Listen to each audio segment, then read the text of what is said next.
বিসমিল্লাহির রহমানির রহিম। আলহামদুলিল্লাহ, সমস্ত প্রশংসা আল্লাহ তাআলার জন্য। দরুদ ও সালাম বর্ষিত হোক আমাদের প্রিয় নবী হযরত মুহাম্মদ সাল্লাল্লাহু আলাইহি সাল্লামের উপর।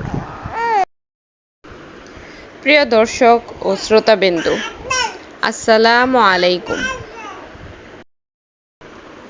আজকের আলোচনার বিষয় হলো নামাজের শেষে মোনাজাতের গুরুত্ব এবং সঠিক পদ্ধতি। নামাজ হলো মুমিনের জন্য আল্লাহ তাআলার সাথে সরাসরি যোগাযোগের একটি মাধ্যম।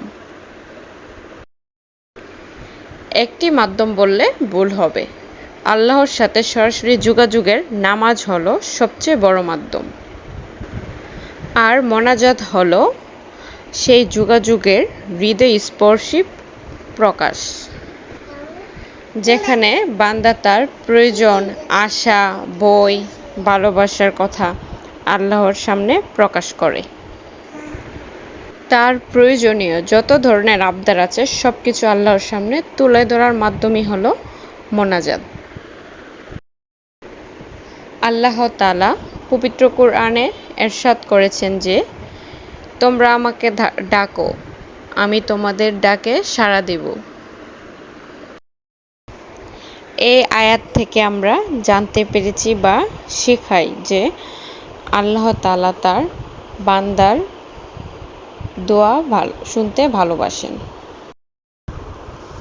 বান্দা যখন বিনয়ের সাথে দুই হাত তুলে আল্লাহর কাছে কিছু চায়, তখন আল্লাহ তাআলা তা ফেলে দেন না। তার চাওয়া পাওয়া সব কবুল করে নেন এবং তার মনের আশা পূরণ করে দেন। অন্য একটি হাদিসে রাসূল সাল্লাল্লাহু আলাইহি সাল্লাম বলেছেন যে, দোয়া হলো ইবাদতের মূল। অর্থাৎ দোয়া শুধু কোনো কিছু চাওয়ার নাম নয়, বরং এটি নিজেরই একটি মহান ইবাদত। অনেক হাদিসে এসেছে যে কিছু সময় দোয়া কবুলের একটি বিশেষ সময়। এর মধ্যে হলো ফরজ নামাজের শেষে দোয়া কবুল হওয়ার একটি বিশেষ সময় বলে ধরা হয়। প্রত্যেক নামাজের মধ্যে ফরজ নামাজের শেষে দোয়া করলে সেই দোয়া নাকি আল্লাহ তাআলা তাড়াতাড়ি কবুল করে নেন। নামাজ শেষে আমরা যখন তাসবিহ, তাকবীর ও জিকির করি, তখন আমাদের হৃদয় বেশি মনোযোগী থাকে আল্লাহর দিকে। এই সময় আল্লাহর কাছে ক্ষমা, কল্যাণ, রহমত চাওয়ার একটি উত্তম সময়। অনেকের মনে প্রশ্ন জাগে যে, নামাজ শেষে হাত তুলে মোনাজাত করা কি জরুরি? এখানে একটি গুরুত্বপূর্ণ বিষয় আমাদের জানা দরকার। রাসূল সাল্লাল্লাহু আলাইহি সাল্লাম নামাজের শেষে জিকির ও বিভিন্ন দোয়ার শিক্ষা দিয়েছেন। তবে প্রত্যেক ফরজ নামাজের পর রাসূল সাল্লাল্লাহু আলাইহি সাল্লাম দুই হাত উপরে তুলে আঙ্গুলগুলো জমাটবদ্ধ করে আল্লাহর কাছে দোয়া চাইতেন। উপরে হাত তুলে যে দোয়া চাইতে হবে, এর কোনো স্পষ্ট বর্ণনা এখনো পাওয়া যায় নাই। তবে রাসূল সাল্লাল্লাহু আলাইহি সাল্লাম এভাবে আল্লাহর কাছে দোয়া চাইতেন। কেউ যদি নামাজের পর মোনাজাত করে তাও হবে, আবার যদি কেউ মোনাজাত না করে নামাজ থেকে উঠে যায় তাহলেও নামাজ হবে। তবে নামাজের শেষে মোনাজাত করা ভালো। তখন আল্লাহ তাআলা মোনাজাত করলে, দোয়া চাইলে, ক্ষমা চাইলে সহজে তা কবুল করে নেন। মোনাজাত করারও কিন্তু কয়েকটি আদব আছে যা আমরা জানি না। চলেন আমরা জেনে নিই এবার মোনাজাতের কয়েকটি আদব সম্পর্কে। প্রথমত, আন্তরিকতা থাকতে হবে। যেমন মুখে দোয়া করলাম, মন অন্যদিকে আছে, তাহলে কিন্তু দোয়াটা হবে না। দোয়ার পূর্ণ উপকার কিন্তু পাওয়া যাবে না। দ্বিতীয়ত, আল্লাহর প্রশংসা ও নবী সাল্লাল্লাহু আলাইহি সাল্লামের উপর দুরূদ পাঠ করে দোয়া শুরু করা। তৃতীয়ত, বিনয় ও নম্রতার সাথে দোয়া করা। চতুর্থত, নিজের গুনাহের জন্য ক্ষমা চাওয়া। নিজের জন্য, পরিবার, আত্মীয়-স্বজন, সন্তান, মুসলিম উম্মাহ এবং সমগ্র মানবতার কল্যাণের জন্য আল্লাহর কাছে ক্ষমা প্রার্থনা করা এবং দোয়া চাওয়া। অনেকে আবার প্রশ্ন করে যে আমরা মোনাজাতে আল্লাহর কাছে কি চাইব এবং কি দোয়া করতে পারি।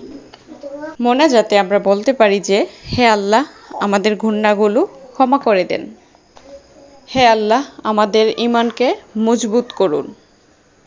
হে আল্লাহ, আমাদের রিজিকে বরকত দান করেন। হে আল্লাহ, আমাদের সন্তানদের নেককার বানিয়ে দিন। হে আল্লাহ, আমাদের দুনিয়া ও আখিরাতের জন্য কল্যাণ দান করুন। পবিত্র কুরআনের একটি সুন্দরতম মোনাজাত হলো রাব্বানা আতিনা ফিদ দুনিয়া হাসানাতাও ওয়া ফিল আখিরাতি হাসানাতাও ওয়া কিনা আযাবান্নার।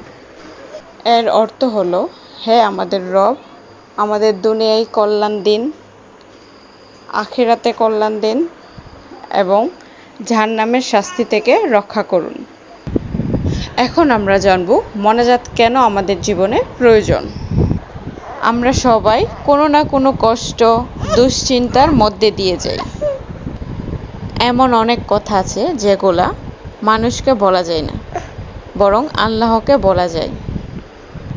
মোনাজাত হলো সেই মুহূর্ত যখন বান্দা তার হৃদয়ের সব কথা আল্লাহর কাছে খুলে বলে। মানুষ যখন হতাশ হয় তখন মোনাজাত তাকে আশা দেয়। মানুষ যখন ভয় পায় তখন মোনাজাত তাকে সাহস দেয়। মানুষ যখন গুনাহে জড়িয়ে পড়ে তখন মোনাজাত তাকে তাওবায় ফিরিয়ে আনে।